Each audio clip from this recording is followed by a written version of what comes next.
Hello YouTube, here's another view of an obscure piece of gear that I recently picked up. This is the Tarahumara pack from Hill People Gear. You can see their symbol right up there, if that'll focus on that. There we go. And this is a pack I recently picked up because I was looking for a slightly more discreet bag that I could pick up that I could carry around that was good multi-purpose bag that I could use for all kinds of certain stuff that didn't get me to get too many weird looks. I mean, from the color you still get some, but it's always give and take. This bag is made of 500D. It has a YKK zipper, and that's just the general construction material of it. For those of you not familiar with Hill People Gear, they tend to make an array of products, some of it wording from more of the tactical side of application of things. Other of it drifts towards more of the high-end camping gear. None of their stuff is that cheap, but it is advertised as extremely durable and really high quality. This pack itself here retails for $125. And what you get it with is you get it with this bottom strap right here for compression of some light stuff, and then you get these two side buckles here and here that you can use to compress gear to the outside, or if you just want to compress the pack down. It also comes with this detachable shoulder harness that you see here. And for those of you who are not familiar with, really comfortable shoulder harnesses, I've been dabbling with high-end tactical gear kind of stuff for a bit now, but this is my first step into something that's kind of more in the camping side, and I will tell you, for the price, this is the most comfortable shoulder harness that I have ever put on. By comparison, a lot of people will say that they will actually take the shoulder harnesses off of Curafew, if I pronounce that right, gear, and they will put this harness on packs designed for that. That's how comfy this stuff is.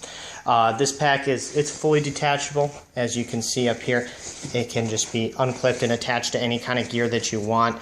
It has an adjustable sternum strap, which is really nice, and it's got these two bungee ties here so you can cinch little stuff down, or if you got a hydration tube or whatever else that you wanted to put on there.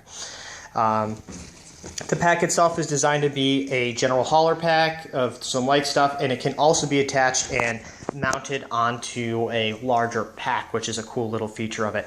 As you can see, it has lots of clips and mounting points running up all over it, pretty much everywhere, and as a result, it's very adaptable and can be adapted to basically do pretty much anything that you could imagine in its size frame. It's really comfortable. The pack weighs in at just over a pound, so it's pretty light. It has a carry handle. This is not the best carry handle because, as you can see, I don't have big hands and my hand doesn't really get all the way through that well. So that's a little bit of a detractor. Nothing serious though, because it's not designed to be, a big grab-and-go bag when something goes terribly wrong. I mean, it is what it is. It also has two side pockets here, which you can put stuff in.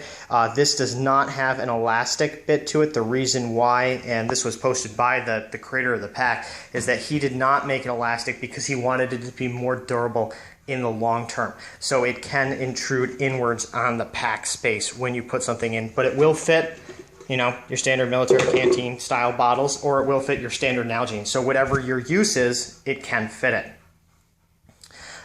Overall, the pack, I ran it out for a weekend and beat it up. I ran around, did some airsoft things, did some general hiking with it and stuff like that. Extremely comfortable pack. I often actually just forgot I was wearing it entirely. That's how comfortable it was.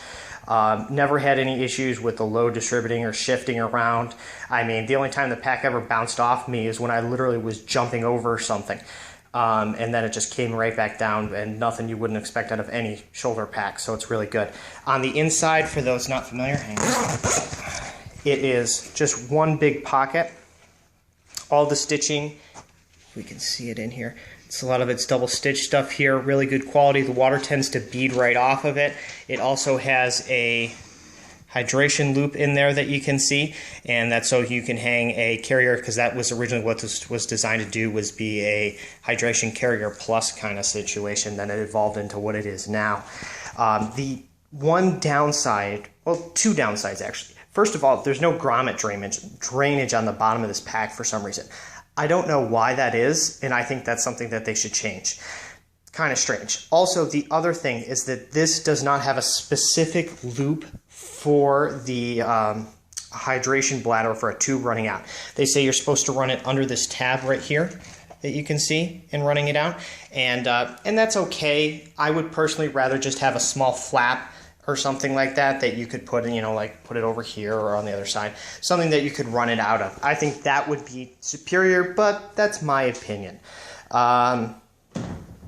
Overall, for the use of this pack, I would say it's an extremely versatile pack. For those of you familiar with Hill People Gear, they also make a front chest attachment, so you can run an additional piece that runs on your chest that's designed to run in conjunction with this and attaches off of the shoulder harnesses, which is really nice. Overall, this pack, it's about 750 cubic inches. You can see it's not very tall or wide, so if you're trying to store a ton of stuff in this, that's not really what this pack is built for. I mean, you can attach stuff to the outside, but if you're trying to cram everything in, you'll quickly find yourself run out of space. I mean, because if we take this, just so you can see by comparison, you can see how big this is on this pack. Now you can put one on each side, but it starts intruding on the space on the inside. Can't do it one-handed, but you get the idea that it starts to fill up really fast. So it's great for a light day packing trip, or it can make an addition, or if you just wanted an overnight, a change of clothes and stuff like that, it's a perfect pack for that kind of stuff. It's, it's really practical because it's really comfortable. It doesn't stand out. It would make a great vacation, hiking pack, that kind of stuff. I wish it kind of came in some more colors, personally. I would like to see it maybe in some camo patterns, I think would be a nice addition. And also maybe a flat black, I think would be an also nice addition for those of us who tend to operate more of an urban environment most of the time and we're looking for a quality pack that keeps a low profile. It would probably actually be good for those of you who have motorcycles, because of its profile, if you see it tapers in as it goes up, so what's going to happen is it will, I think the wind drag off of it would be really easy to work with and it'd be super comfortable. I haven't experienced any issues with this pack yet. I have only about, I fielded it for 2 days and stuff like that and wore it as much as I could. I think I caught a branch at some point, because as you can see, I do have some fraying right there, but it doesn't look like it's coming out of the stitching. It actually looks like it's coming out of the cordura. So that was probably me hitting something. No guarantee, but that's what I experienced so far. Overall, I would definitely give this pack my stamp of approval, and I would definitely recommend getting it. It's not the cheapest at $125, but when you look at other comparable packs out there, I mean, you get a lot of versatility of this pack that you don't get with other words, because it's an easy to transition into camping, which is not something, and it has a great ability to lash external items onto it, which other packs don't have unless you want to get into a heavy molly thing, which then looks kind of weird if you're trying to use it as more of a discrete bag. I would say that's it for now. If you guys have any questions, post them up and I'll see what I can do for it. Other than that, enjoy it, and I'm sure I'll find something else ridiculous to review next. Thanks. See ya.